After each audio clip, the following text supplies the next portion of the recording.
Hello नमस्कार साथियों, study 91 में मैं नीरज मिश्रा आप सभी का हार्दिक स्वागत करता हूं। आज से जो आपके बीच में सेशन स्टार्ट हो रहा है बहुत ही धमाकेदार सेशन है। जैसा कि आपको पहले से पता होगा, आज से हम फुल एंड फाइनल इकोनॉमिक्स के सीरीज यानी प्रश्नों को आपको सॉल्व कराएंगे। आप देख पा रहे होंगे 200 प्रश्नों के धमाका टॉपिक को हम आपके बीच में लेकर उपस्थित हुए हैं, जिसका फर्स्ट पार्ट है। यानी इस पार्ट में हम 40 प्रश्नों पर बात करेंगे। ऐसे ही रोज शाम को 8 बजे लगातार आपके बीच में प्रत्येक दिन 5 सीरीज तक यानी 5 पार्ट तक आपके बीच में प्रश्नों को प्रोवाइड कराया जाएगा। बहुत ही शानदार तरीके से, बहुत ही प्रश्नों को एक्सप्लेन करके आपके बीच में प्रोवाइड करेंगे। ठीक है साथियों, तो चलिए एक बार सभी लोग वीडियो को जबरदस्त तरीके से अपने दोस्तों में शेयर करेगा, अपनी संख्या को बढ़ाइएगा। और आपकी संख्या जितनी अच्छी रहती है, दोस्तों पढ़ाने का मनोबल ही उतना ज्यादा होता है, तो शेयर कर दीजिएगा आराम से। और अब बात करेंगे क्वेश्चंस की। तो अभी तक जितने लोगों ने एप्लीकेशन को डाउनलोड नहीं किया है तो स्टडी 91 का एप्लीकेशन भी डाउनलोड कर दीजिए। बहुत ही सारी चीजें आपको फ्री ऑफ कॉस्ट वहां पे पीडीएफ्स वगैरह प्रोवाइड होंगे। हाँ, और एक चीज और, इस वीडियो का पीडीएफ भी आपको डिस्क्रिप्शन बॉक्स में लिंक के माध्यम से प्रोवाइड हो जाएगा। यह जो मैं बोल रहा हूं समझेगा, वीडियो का पीडीएफ जो मैं आपको पढ़ाऊंगा, जो क्वेश्चंस के हैं, वो सब आपको डिस्क्रिप्शन बॉक्स में प्रोवाइड होगा। ठीक है, तो चलिए शुरू करते हैं आज का सेशन धमाकेदार। पहले प्रश्न का जवाब दीजिए। पहले प्रश्न का जवाब आपको देना होगा। पहला प्रश्न आपका क्या कहता है, तो बताइए कि भारत में छिपी हुई बेरोजगारी मुख्यतः है तृतीय क्षेत्र में, द्वितीय क्षेत्र का, प्राथमिक क्षेत्र का, या उपरोक्त में से कोई नहीं। तो पहला क्वेश्चन बेरोजगारी से पूछा है, छिपी हुई बेरोजगारी। इसको प्रच्छन्न बेरोजगारी भी कहा जाता है। क्या कहा जाता है? प्रच्छन्न बेरोजगारी भी कहा जाता है। प्रच्छन्न बेरोजगारी। तो जल्दी से जवाब दीजिए, या छिपी हुई बेरोजगारी क्या होती है? तो देखिए, छिपी हुई बेरोजगारी इसको कहते हैं जिसके कार्य में क्या हो, मार्जिनल प्रोडक्टिविटी यानी सीमांत उत्पादकता शून्य हो। सीमांत उत्पादकता शून्य हो। सीमांत उत्पादकता शून्य होने का क्या मतलब है आपको अभी बता रहा हूं, लेकिन साथियों इस प्रश्न का सही जवाब है ऑप्शन नंबर 3, तृतीयक क्षेत्र। क्या? तृतीयक क्षेत्र, माफ कीजिएगा, प्राथमिक क्षेत्र। ऑप्शन नंबर 3 में क्या है? प्राथमिक क्षेत्र। तो समझिएगा, सीमांत उत्पादकता का मतलब होता है कि जैसे किसी कार्य को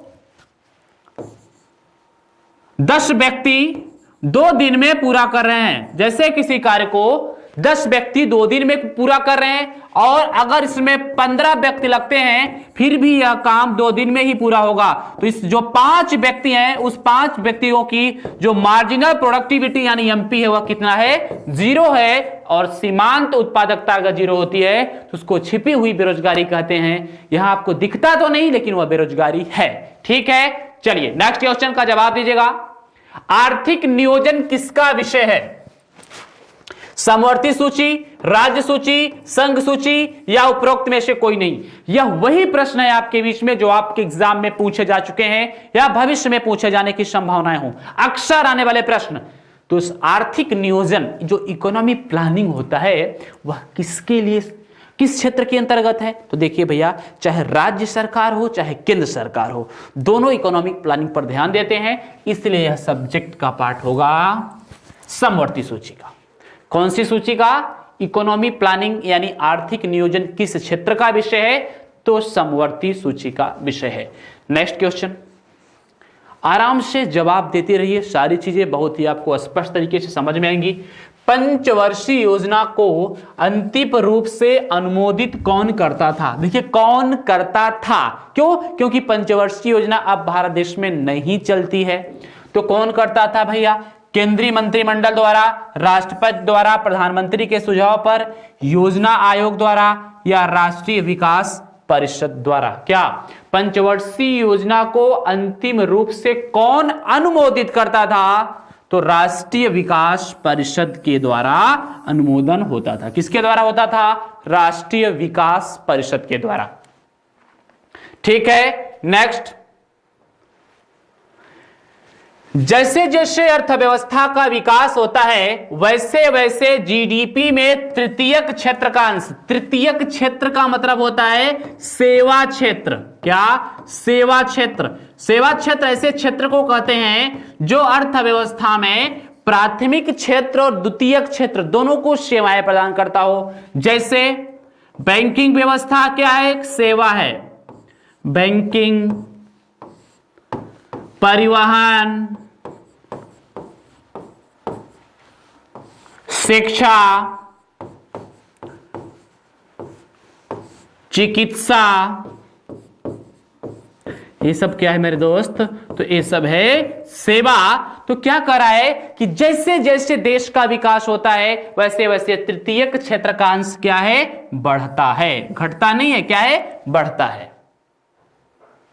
और आपको बता दूं, आपके देश में वर्तमान समय में तृतीयक क्षेत्र का योगदान ही सबसे ज्यादा है। किस क्षेत्र का? तृतीयक क्षेत्र का योगदान भारत की अर्थव्यवस्था में इस समय क्या है? सबसे ज्यादा है। नोट कर लिएगा, क्वेश्चन भी आपके एसएससी सीएचएसएल के एग्जाम में अभी हाल ही 2020 में पूछा गया है कि किस क्षेत्र का योगदान सबसे ज्यादा है, तो आप कहेंगे तृतीयक क्षेत्र का योगदान ज्यादा है।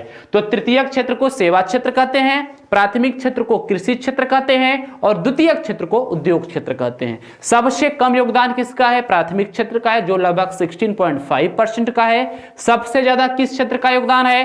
तो सबसे ज्यादा योगदान है तृतीयक क्षेत्र का और द्वितीयक क्षेत्र बीच में। नेक्स्ट, निम्नलिखित में से कौन सा एक तृतीयक क्रियाकलाप है? जल्दी से बताएंगे। निम्नलिखित में से कौन सा एक तृतीयक क्रियाकलाप है? वानिकी, विनिर्माण, कृषि या विपणन? कौन तृतीयक क्षेत्र में आता है? तो समझिएगा, ये जो वानिकी है, वानिकी का मतलब वन, वन का मतलब कृषि, यह प्राथमिक क्षेत्र के अंतर्गत आता है। विनिर्माण यह द्वितीयक क्षेत्र के अंतर्गत आता है।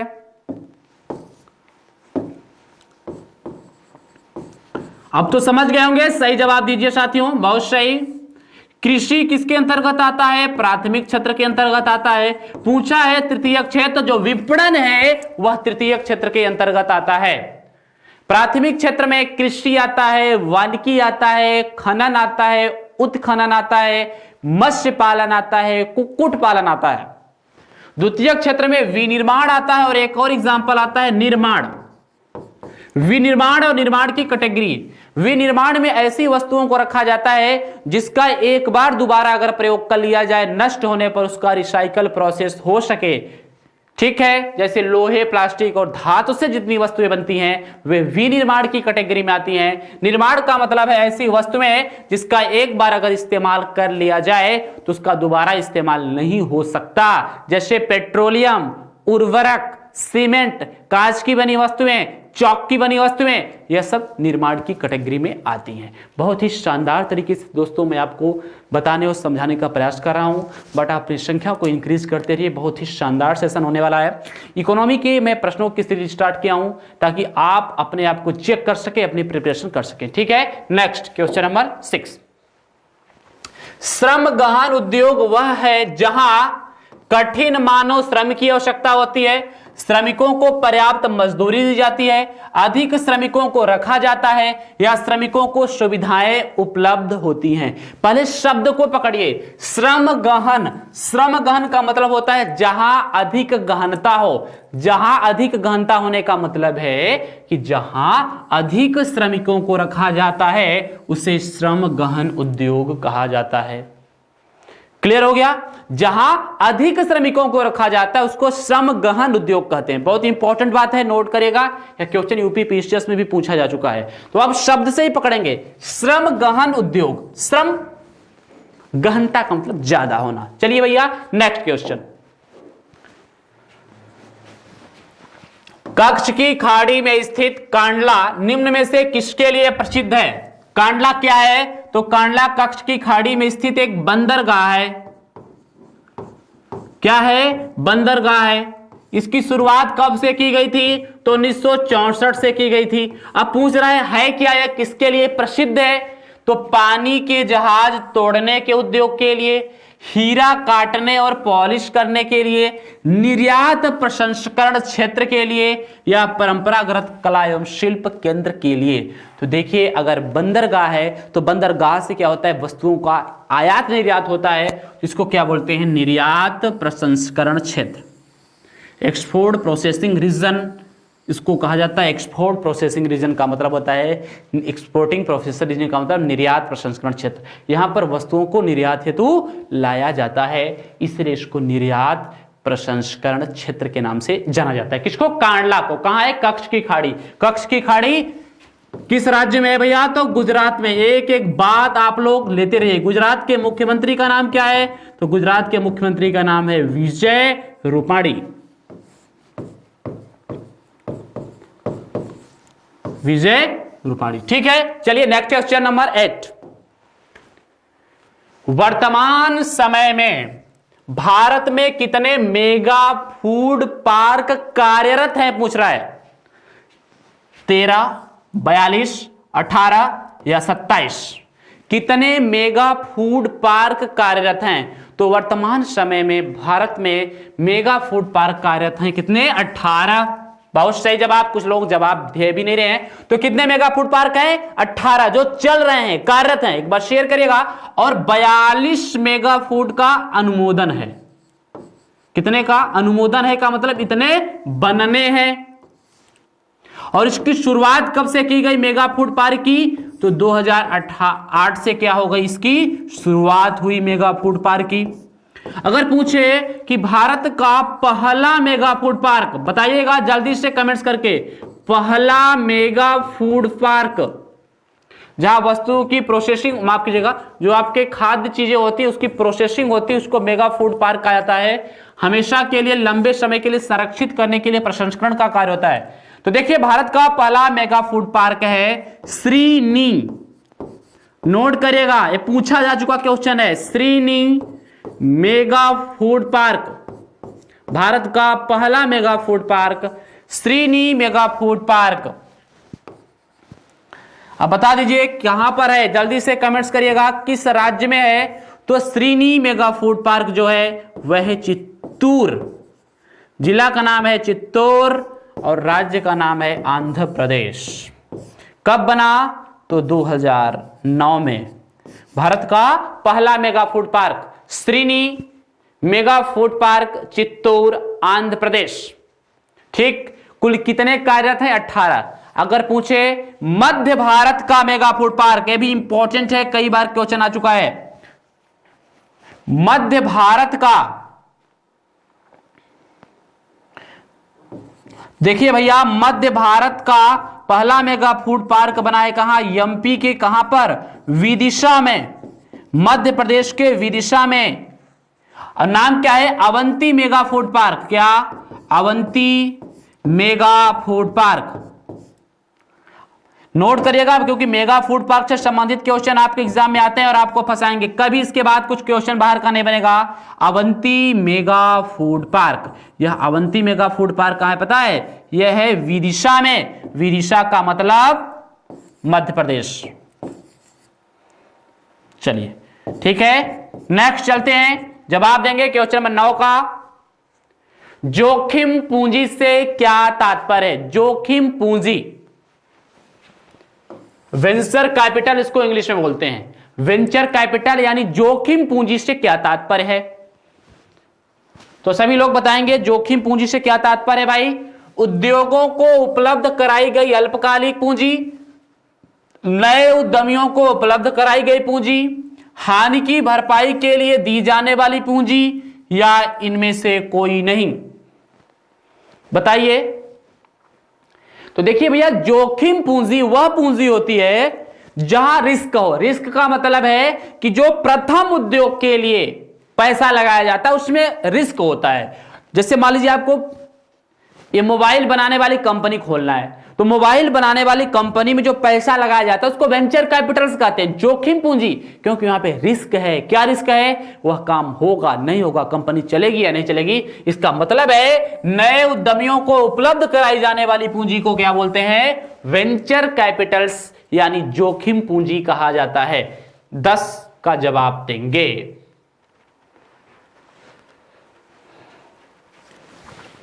किस पंचवर्षीय योजना में कृषि ने ऋणात्मक विकास दर्ज किया? जल्दी से बताइए, कृषि ने ऋणात्मक विकास दर्ज किया किस पंचवर्षीय योजना में? तीसरी पंचवर्षीय योजना में, पहली पंचवर्षीय योजना में, पांचवी पंचवर्षीय योजना में या सातवीं पंचवर्षीय योजना में? तो आपको बताना होगा कि किस पंचवर्षीय योजना में कृषि ने ऋणात्मक विकास दर्ज किया। तो देखिए, तीसरी पंचवर्षीय योजना में कृषि ने ऋणात्मक विकास दर्ज किया था, बाकी सब में पॉजिटिव वे ही था। और जो तीसरी पंचवर्षीय योजना थी वह 1961 से 66 तक थी। और अगर इसके मॉडल की बात किया जाए तो तीसरी पंचवर्षीय योजना का मॉडल 3 लोगों ने दिया था। सुखमय चक्रवर्ती, बहुत विस्तार से बातें हो रही हैं, एक प्रश्न से कई प्रश्न आपके तैयार होंगे, जल्दीबाजी में थोड़ा ज्यादा ना पढ़ें। सुखमय चक्रवर्ती, जे सैंडी, ये सब प्रोफेसर्स हैं, अर्थशास्त्र के विशेषज्ञ हैं। और पीसी महालनोबिस, और पीसी महालनोबिस के मॉडल पर दूसरी पंचवर्षीय योजना भी थी। पीसी महालनोबिस के ही मॉडल पर दूसरी पंचवर्षीय योजना भी थी। ठीक है।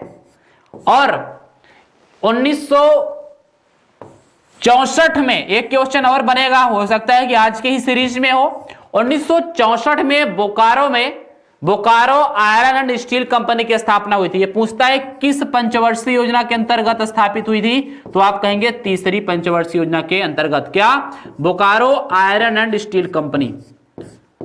नोट कर लीजिएगा, Bokaro iron and steel company की स्थापना किस पंचवर्षीय योजना के अंतर्गत हुआ?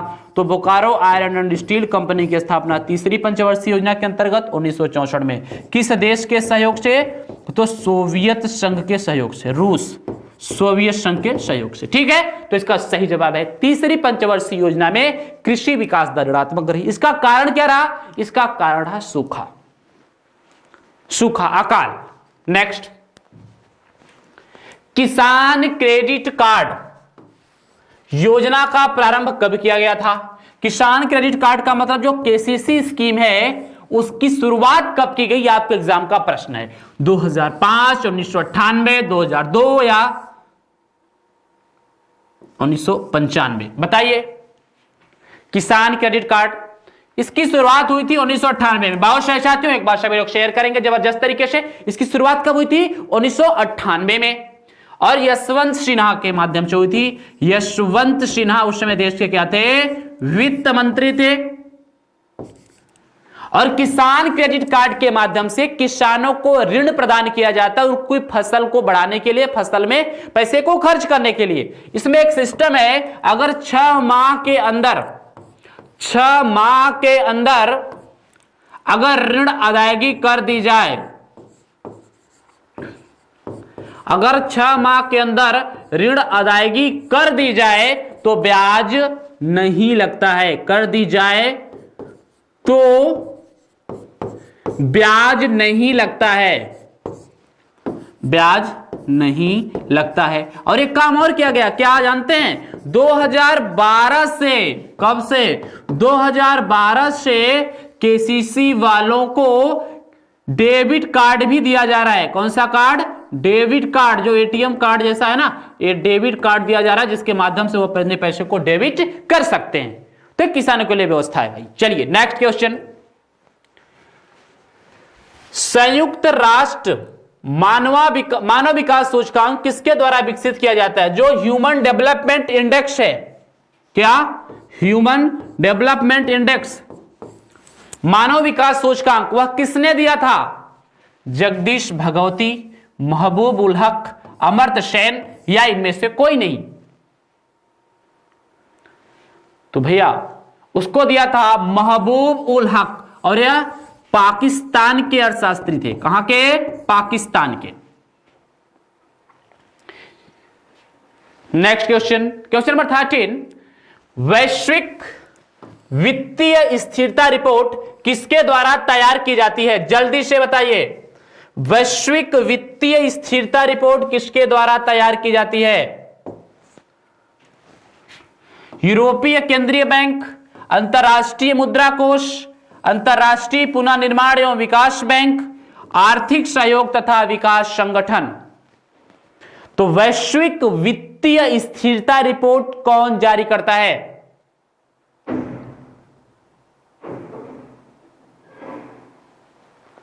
तो कौन जारी करता है? अंतर्राष्ट्रीय मुद्रा कोष। कौन? अंतर्राष्ट्रीय मुद्रा कोष यानी IMF। अंतर्राष्ट्रीय मुद्रा कोष का मुख्यालय कहां है भाई? तो वाशिंगटन डीसी में है, वाशिंगटन डीसी में है। ठीक, इसकी स्थापना 1946 में हुई थी, 1946 में हुई थी, ब्रेटन वुड्स सम्मेलन के तहत हुई थी। क्वेश्चन अगर आएगा तो मैं आपको वहां पर विस्तार से बताऊंगा। ठीक है, नेक्स्ट क्वेश्चन। 1949 में भारत सरकार द्वारा नियुक्त राष्ट्रीय आय समिति का अध्यक्ष निम्नलिखित में से कौन था? CR Rao, John Mathai, PC Mahalanobis या केन राज? प्रश्न क्या है कि 1949 में एक राष्ट्रीय आय समिति, नेशनल इनकम कमेटी की स्थापना की गई थी। किसके लिए? कि कोई भारत देश में जो राष्ट्रीय आय की गणना करेगा उसके लिए एक विशेष संस्था कैसी हो कैसी ना हो। फिर इसी के रिपोर्ट पर 1951 में CSO यानी सेंट्रल स्टैटिस्टिकल ऑफिस, केंद्रीय सांख्यिकी कार्यालय का गठन किया जाता है। तो इसके अध्यक्ष थे PC महालनोबिस। ये बड़ा इंपॉर्टेंट क्वेश्चन है, इसको आप लोग नोट कर लीजिएगा। 1949 में जो भारत देश में राष्ट्रीय आय समिति का गठन किया गया था, तो 1949 के राष्ट्रीय आय समिति के अध्यक्ष कौन थे? तो PC Mahalanobis. Next question. Bharat में सर्वप्रथम राष्ट्रीय आय का आकलन किसने किया था? दादा भाई Naoroji, RC Dutt, VK RB Rao या गॉडगिल? बताइए।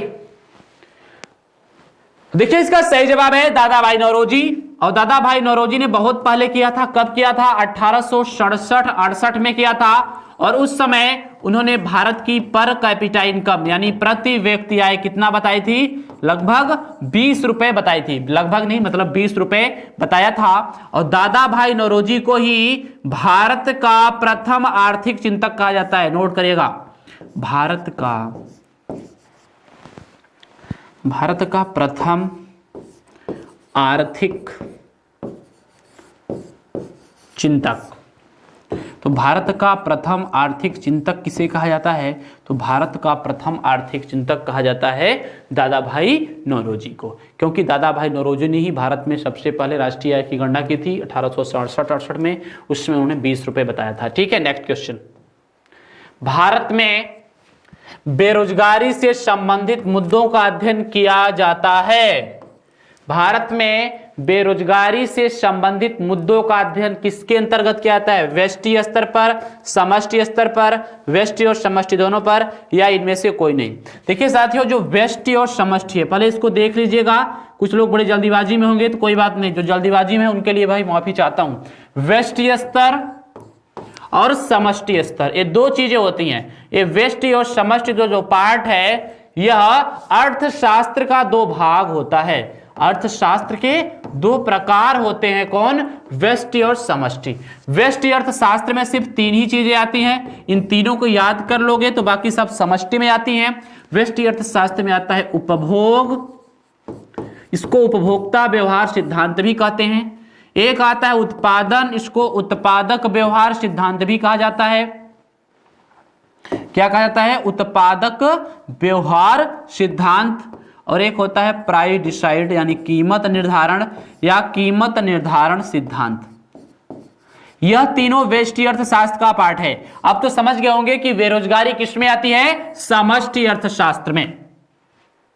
और यहां पर सरकार के द्वारा जितने कार्य किए जाते हैं सबको शामिल किया जाता है। जैसे गरीबी किसका भाग है? समष्टि अर्थशास्त्र का। बेरोजगारी किसका भाग है? समष्टि अर्थशास्त्र का।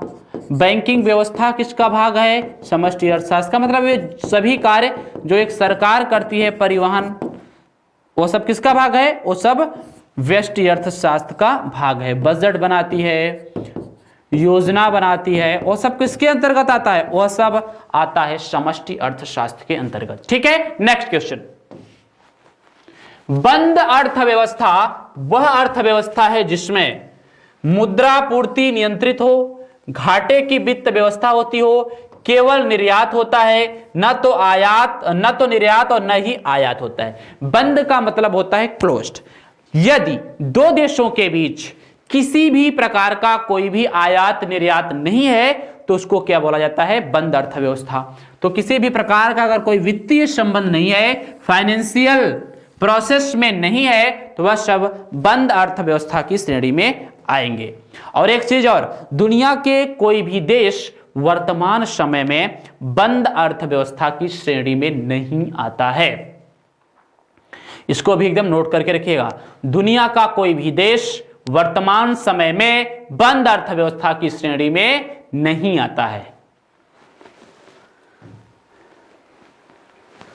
किसी भी देश के आर्थिक समृद्धि का मापक होता है प्रति व्यक्ति आय, महंगाई, राष्ट्रीय आय, या इनमें से कोई नहीं। तो आर्थिक समृद्धि का मापक क्या है?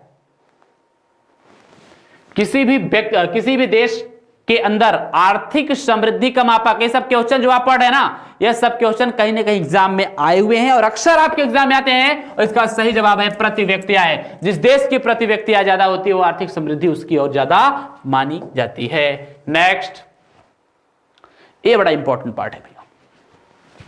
भारत में किस औद्योगिक नीति के अंतर्गत उदारीकरण, निजीकरण तथा वैश्वीकरण की प्रक्रिया को लागू किया गया? औद्योगिक नीति 1977, औद्योगिक नीति 1991, औद्योगिक नीति 1983 या औद्योगिक नीति 1988। जो एलपीजी व्यवस्था है, लिबराइजेशन, प्राइवेटाइजेशन और ग्लोबलाइजेशन, यह कब लागू की गई थी? 1991 के इंडस्ट्रियल पॉलिसी के अंतर्गत। ठीक है। एलपीजी का मतलब है भारत की अर्थव्यवस्था को विश्व के सभी निवेशकों के लिए खोल दिया गया, उदारीकरण अपनाया गया और प्राइवेट लोगों के लिए खोल दिया गया, और साथ ही साथ विश्व की अर्थव्यवस्था को, मतलब भारत की अर्थव्यवस्था को विश्व की अर्थव्यवस्था से जोड़ा गया। चलिए आज के सेशन का 20वां क्वेश्चन दीजिए जवाब। भारत में प्रत्येक वर्ष आर्थिक सर्वेक्षण कौन प्रकाशित करता है? जो इकोनॉमी सर्वे आता है, इकोनॉमी सर्वे, वह कौन जारी करता है? भारतीय रिजर्व बैंक, नीति आयोग, वित्त मंत्रालय या उद्योग मंत्रालय? जल्दी से जवाब दीजिए। इसका प्रश्न का मैं जवाब जल्दी नहीं दूंगा, जल्दी से कमेंट्स में जवाब आना चाहिए कि जो प्रतिवर्ष आर्थिक सर्वेक्षण आता है वह कौन जारी करता है? बताइए। तो आर्थिक सर्वेक्षण हर साल वित्त मंत्रालय प्रकाशित करता है। कौन प्रकाशित करता है? वित्त मंत्रालय हर साल आर्थिक सर्वेक्षण प्रकाशित करता है। नेक्स्ट क्वेश्चन, भारत में दार्शनिक मुद्रा प्रणाली की शुरुआत कब की गई? Very very important question. पहले भी देख लेंगे ना कि दार्शनिक मुद्रा प्रणाली है क्या। तो आइए पहले जवाब दे लीजिए, 96, 57, 88 या 2002। बहुत ही शानदार सेशन है साथियों। तो भारत में दार्शनिक मुद्रा प्रणाली की शुरुआत कब की गई? इसका सही सटीक जवाब है 1957। अच्छा, ये दार्शनिक मुद्रा प्रणाली क्या है भैया?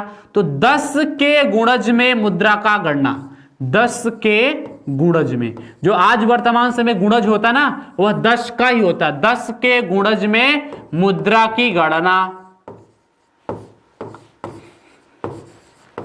ये सर 10 का गुणज क्या है? तो 10 के गुणज का मतलब है जैसे 1 पैसा से 10 पैसा, 10 पैसा से 100 पैसा, माने 1 रुपए। देखिए ऐसे होता है 10 से गुणज। 1 पैसा, 1 पैसा से जैसे आगे बढ़ता है तो आप क्या कहते हैं? 10 पैसा। देखिए इसमें 10 जरूर आएगा। 10 पैसा से 100 पैसा, 10 पैसे को 10 बार मिलाओगे तो 100 पैसा होगा, लेकिन उसको क्या कहेंगे? 1 रुपए। 1 रुपए से आगे बढ़ेंगे तो क्या होगा? 10 रुपए। और 10 को 10 बार मिलाओगे तो क्या होगा? 100 रुपए। 100 को 10 बार मिलाओगे तो क्या होगा? 1000। 1000 को 10 बार मिलाओगे तो क्या होगा? 10,000। 10,000 को 10 बार मिलाओगे तो क्या होगा? 1 लाख। 1 लाख को 10 बार मिलाओगे तो क्या होगा? 1 मिलियन। तो देखिए ये 10 के गुणज में जो चलता है उसी को दार्शनिक मुद्रा प्रणाली कहते हैं। यह भारत में कब अपनाया गया? 1957 से। इसके पहले भारत में कौन सी प्रणाली थी? चौका प्रणाली। दादा मामा, दादा नाना से पूछना, अगर होंगे तो आपको बताएंगे, हालांकि वो भी बहुत जरूरी नहीं इसके पहले के हों। तो चौका प्रणाली 4 आना, 8 आना, 12 आना, 16 आना, वो चौका प्रणाली का विषय था। ठीक, चलिए नेक्स्ट क्वेश्चन। वाणिज्यिक बैंकों में गैर निष्पादनकारी परिसंपत्ति का अर्थ क्या है?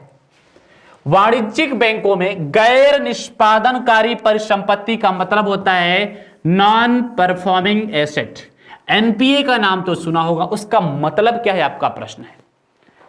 बैंक जमा जिनका निवेश नहीं किया जाता, पूंजी परिसंपत्ति जो प्रयोग में ना हो, ऋण जिन पर ब्याज तथा मुख्य रकम की वसूली नहीं होती, कम ब्याज वाले ऋण। तो एनपीए क्या है भैया?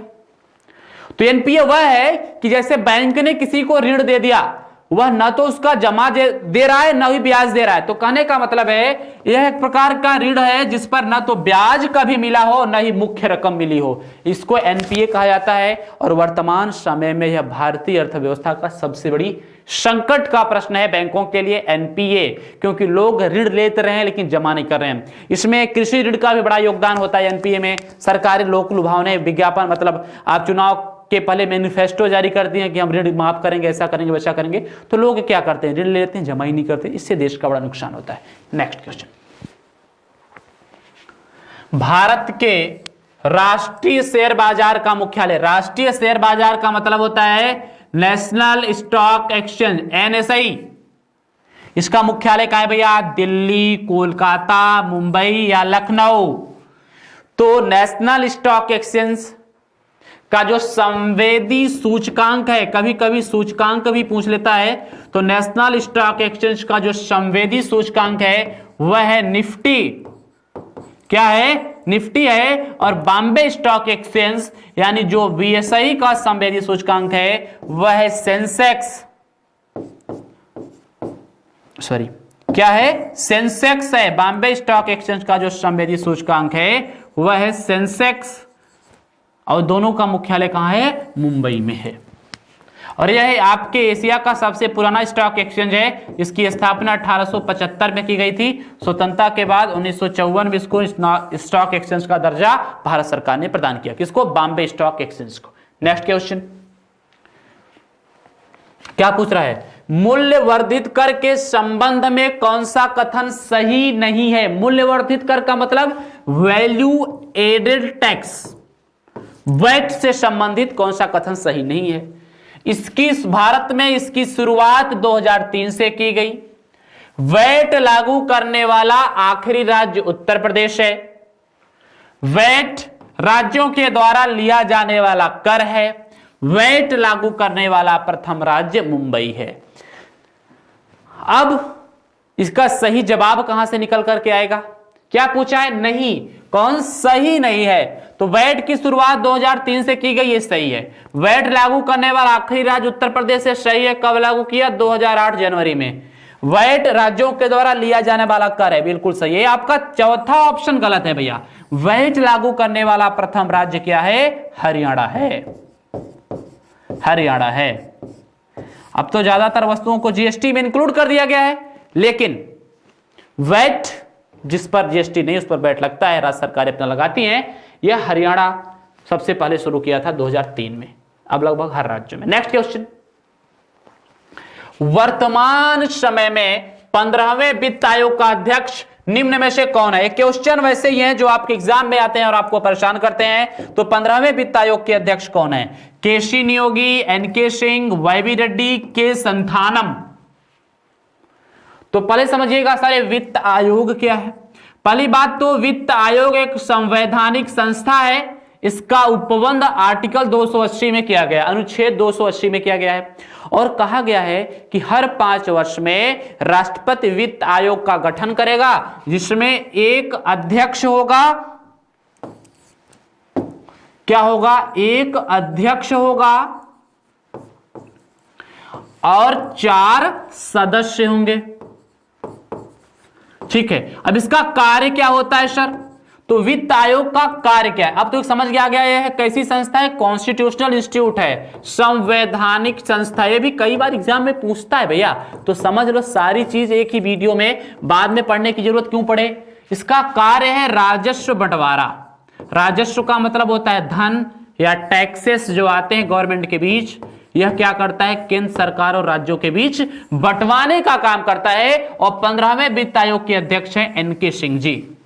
15वें वित्त आयोग के अध्यक्ष एनके सिंह। केसी नियोगी जी पहले वित्त आयोग के अध्यक्ष थे। कौन से? पहले।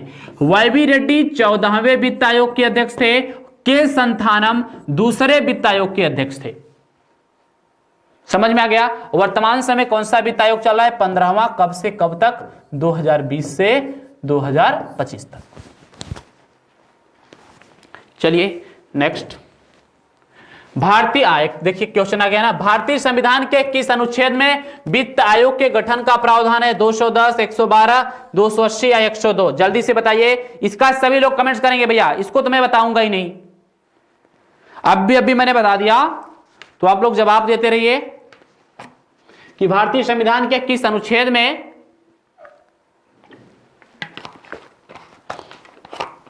वित्त आयोग से संबंधित प्रावधान है। चलिए मैं चलता हूं नेक्स्ट क्वेश्चन पर, ठीक है? इसका सही जवाब है 280।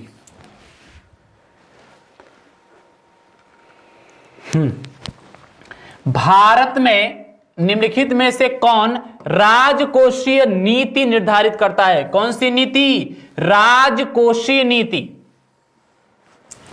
फिस्कल पॉलिसी, योजना आयोग, वित्त आयोग, वित्त मंत्रालय या भारतीय रिजर्व बैंक? तो राजकोषीय नीति सरकार की नीति होती है, तो इसको सरकार ही करेगा। कौन करता है? वित्त मंत्रालय इसको निर्धारित करता है। फिजिकल पॉलिसी, इसमें बजट का प्रावधान होता है, टैक्सेस का प्रावधान होता है, सबसे बड़ी चीज यही होती है। और राजकोषीय नीति का अगर जनक आपके एग्जाम में पूछ ले, who is the father of physical policy, तो आप कहेंगे प्रोफेसर किन्स। कौन? Professor Keynes. नोट कर लीजिएगा। चलिए नेक्स्ट क्वेश्चन, भुगतान संतुलन शब्द का प्रयोग निम्नलिखित में से किसके संदर्भ में किया जाता है? एक कारखाने के शीर्षक के रूप में, कर संग्रह से संबंधित है, आयात निर्यात से संबंधित है, या इनमें से कोई नहीं? तो बैलेंस ऑफ पेमेंट यानी भुगतान संतुलन शब्द का प्रयोग किसके लिए होता है? आयात निर्यात में होने वाले संतुलन से है। आयात निर्यात में संतुलन। भुगतान संतुलन का मतलब क्या? जैसे समझिएगा, यह हो गया आयात, यह हो गया निर्यात। जैसे मान लीजिए आपके यहां सामान कितने का आ रहा है? 100 करोड़ का, और आप निर्यात कितने का कर रहे हैं? 110 करोड़ का। ठीक है तब, लेकिन अगर यह आंकड़ा ऐसे हो जाए ना, 110 करोड़ का सामान आ रहा है और 100 करोड़ का सामान आप दे रहे हैं, तो यह भुगतान संतुलन की समस्या हो जाएगी। भुगतान कहां से करेंगे? ये वाला है सिस्टम, तो ये वाला सिस्टम है सही, बराबर है, या फिर 100 भी रहे तो कोई दिक्कत नहीं है। इसी को बैलेंस ऑफ पेमेंट कहते हैं। नेक्स्ट क्वेश्चन नंबर 29 भाई, विशेष आरक्षित क्षेत्र नीति की घोषणा कब की गई? विशेष आरक्षित क्षेत्र का मतलब होता है सेज, स्पेशल इकोनॉमी जोन। बताइए, विशेष आर्थिक क्षेत्र नीति की घोषणा कब की गई? सन 2000 में, 2001 में, 2002 में, 2005 में। सेज का मतलब होता है किसी विशेष क्षेत्र से मतलब आर्थिकी रूप से मजबूत होना। जैसे आप देखा होगा नोएडा, गाजियाबाद, इलाहाबाद का नैनी, गुजरात का गांधीनगर, सूरत, बड़ोदरा, गुरुग्राम, लुधियाना, ये सब क्या है? ये सब विशेष आर्थिक क्षेत्र के अंतर्गत आते हैं। इसकी शुरुआत हुई है सन 2000 से और इसकी नई नीति आई थी 2005 में। देखिएगा इंपॉर्टेंट प्रश्न, अंतरराष्ट्रीय मुद्रा कोष के विशेष आहरण अधिकार यानी स्पेशल ड्राइविंग राइट्स एसडीआर में किस देश की मुद्रा नहीं है? 4 देश की मुद्रा, अमेरिका सही है, जापान की है, ऑस्ट्रेलिया की नहीं है भाई, यूरोपीय यूरो है और चाइना की भी है, रिंथम चाइना की भी है एसडीआर में, अंतरराष्ट्रीय मुद्रा कोष के एसडीआर में यानी विशेष आहरण अधिकार में।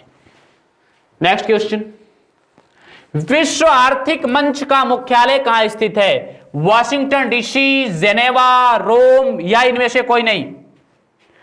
तो विश्व आर्थिक मंच, वर्ल्ड इकोनॉमिक फोरम का मुख्यालय स्थित है कहां? जिनेवा में। ठीक है ना। ये सब क्वेश्चन आते हैं भाई, बड़े शानदार टाइप के क्वेश्चन है। और एक चीज और आपको बता दे रहा हूं, जैसे जैसे हम लोग आगे बढ़ते चलेंगे ना, अगले सेशन में जब हम नेक्स्ट कल 7 बजे आपके, माफ कीजिएगा 8 बजे आपके सामने जब उपस्थित होंगे, तब पुनः आपको प्रश्नों पर बात होगी, लेकिन थोड़ा इससे हाई लेवल के प्रश्न, फिर और हाई लेवल के प्रश्न, यानी स्टार्टिंग से लेकर बड़े लेवल के प्रश्नों को, संपूर्ण प्रश्नों को कराऊंगा जो आपके एग्जाम में पूछे जाते हैं। भारत में पहली बार बैंक विलय की शुरुआत कब हुई थी? 2016, 1993, 1995 या 2002? बैंक विलय कौन करवाता है? आरबीआई करवाता है। क्यों करवाता है? जब बैंक घाटे में चलने लगते हैं तो आरबीआई करवाता है। और पहली बार इसकी शुरुआत हुई थी 1993 में। 1993 में पंजाब नेशनल बैंक में न्यू बैंक ऑफ इंडिया का विलय कराया गया था। किसका? न्यू बैंक ऑफ इंडिया का। बहुत सही साथियों, बहुत सही साथ दे रहे हैं आप लोग। एक बार और संख्या को इंक्रीज करते रहिए, मजा आ रहा है। तो भारत में पहली बार बैंकों के विलय की शुरुआत कब की गई थी? तो भारत में पहली बार बैंकों के विलय की शुरुआत 1993 में की गई थी। ये जो पंजाब नेशनल बैंक है ना, इसका राष्ट्रीयकरण हुआ था 1969 में। और यह वर्तमान समय में भारत की सबसे पुरानी बैंकों में से एक है, क्योंकि इसकी स्थापना हुई थी 1894 में। कब? 1894 में। ये जो न्यू बैंक ऑफ इंडिया है, इसका राष्ट्रीयकरण हुआ था 1980 में। ठीक है। 1980 में कितने बैंकों का राष्ट्रीयकरण हुआ था? तो 6 बैंकों का हुआ था। 1969 में कितने बैंकों का राष्ट्रीयकरण हुआ था? 14 बैंकों का हुआ था। ये सब नोट करिएगा, ये सब एक एक चीज आपको बता रहा हूं। ये 1969 में 14 बैंकों का कैसी? जिसकी पूंजी कितनी थी? 50 करोड़ से ज्यादा थी। वे सभी बैंक जिसकी कैपिटल 50 करोड़ से ज्यादा थी, उसका राष्ट्रीयकरण किया गया। यहां 6 बैंक जिसकी पूंजी 200 करोड़ से ज्यादा थी। ठीक है। नेक्स्ट, भारत में सर्वाधिक बार बजट पेश करने वाले व्यक्ति कौन हैं? पी चिदंबरम, मोरारजी देसाई, डॉक्टर मनमोहन सिंह या अरुण जेटली? तो भारत में सबसे अधिक बार बजट पेश करने वाले व्यक्ति कौन है? तो आप कहेंगे मोरारजी देसाई हैं। इन्होंने कितने बार बजट पेश किया है? 10 बार। 10 बार। ठीक है। और मोरारजी देसाई जी ही भारत के प्रथम गैर कांग्रेसी प्रधानमंत्री। गैर कांग्रेसी का मतलब पहली बार कोई कांग्रेस के बिना अगर कोई प्रधानमंत्री बना था गैर कांग्रेसी, तो कौन थे? मोरारजी देसाई थे। जब इंदिरा गांधी जी देश में आपातकाल लगाई थी ना, तो उसके बाद जो चुनाव हुआ था, तो यही उसमें बने थे प्रधानमंत्री। उसके बाद यही इस्तीफा देने वाले भी यही है। प्रधानमंत्री के पद से इस्तीफा देने वाले व्यक्ति भी कौन है? मोरारजी देसाई। इस्तीफा दे दिया था। नेक्स्ट, किस समिति के सुझाव पर भारत में गरीबी के मापन का आधार पोषण रखा गया था? बहुत सही, बहुत इंपॉर्टेंट क्वेश्चन है। किस समिति के सुझाव पर भारत में गरीबी के मापन का आधार पोषण रखा गया था? यह क्वेश्चन यूपीपीसीएस 2020 के प्री में आया हुआ है। तो किस सुझाव पर रखा गया था? सी रंगराजन समिति, अलग समिति, तेंदुलकर समिति, ये सब गरीबी मापन से संबंधित समितियां हैं। देखिए, जो अलग समिति है, इसी समिति के सुझाव पर रखा गया था।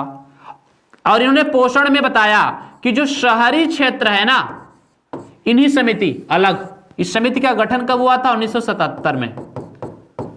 ठीक है। तो शहरी और ग्रामीण दोनों क्षेत्रों के लिए अलग अलग पोषण का स्तर बताया। क्या बताया? अगर कोई भी व्यक्ति शहर में है और 2100 कैलोरी पर डे से कम अगर एनर्जी का उपभोग करेगा तो गरीब होगा, और अगर गांव में है तो 2400 कैलोरी से कम प्रतिदिन अगर एनर्जी का उपभोग करेगा तो गरीब होगा। तो पोषण का आधार सबसे पहले किसने बताया था? अलग समिति ने बताया था। ये तेंदुलकर समिति का आधार क्या था? खर्च के हिसाब से, और ये भी खर्च के हिसाब से ही किया था। ठीक है, ये दोनों लोग खर्च के हिसाब से थे।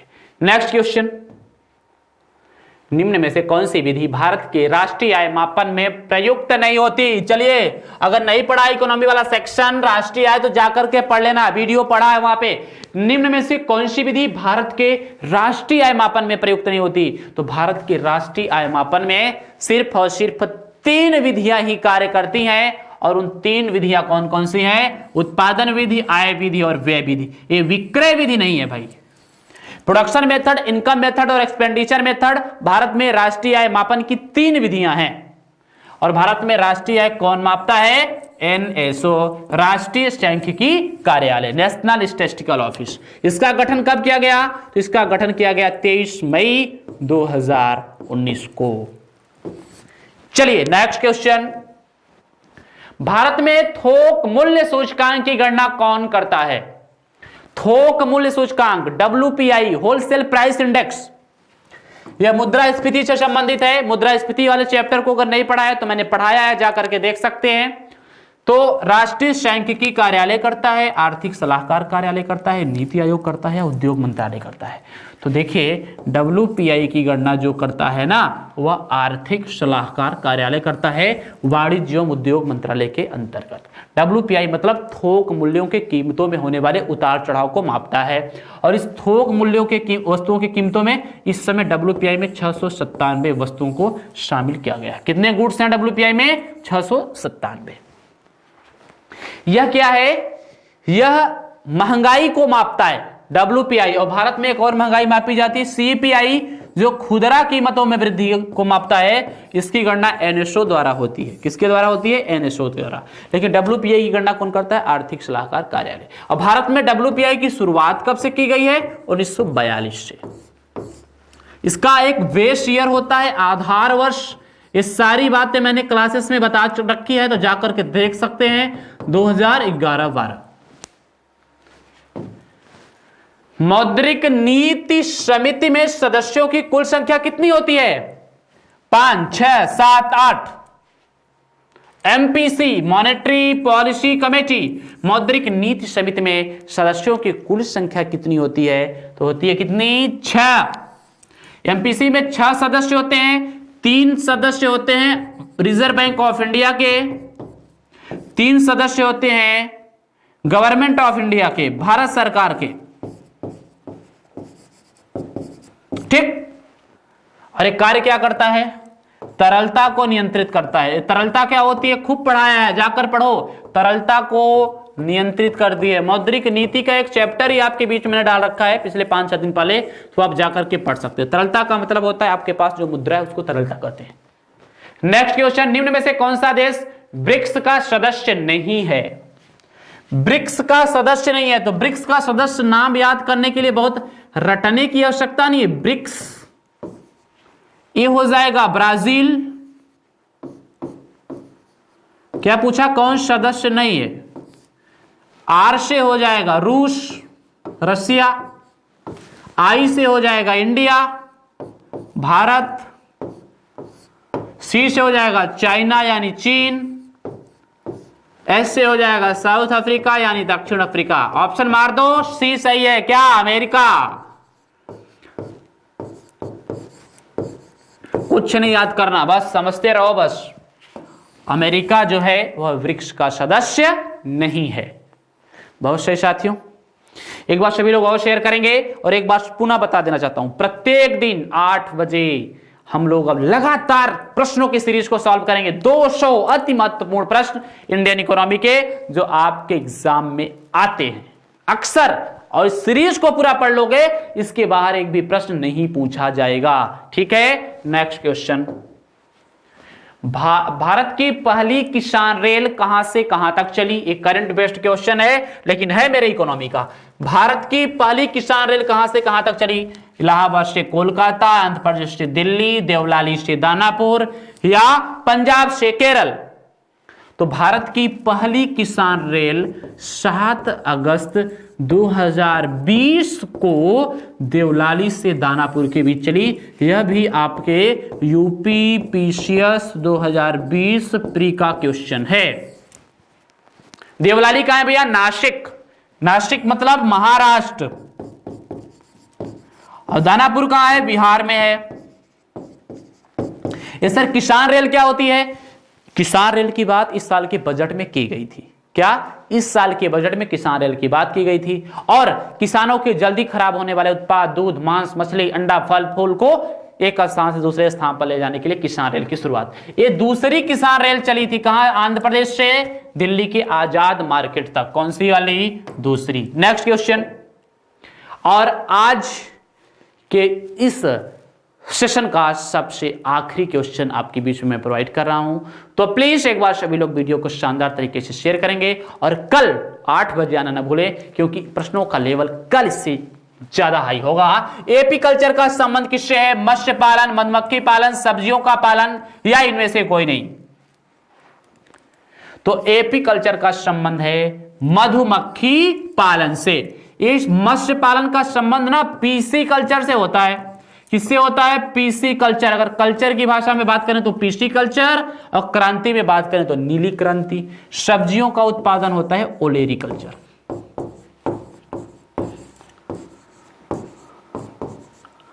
क्या? ओलेरी कल्चर। चलिए नेक्स्ट हो गया। आज के इस सेशन में आप लोगों का बहुत बहुत धन्यवाद, आप लोगों ने साथ दिया। प्लीज सभी लोग शेयर करिएगा। सेशन कैसा रहा जरूर फीडबैक जरूर दीजिएगा कमेंट्स के माध्यम से।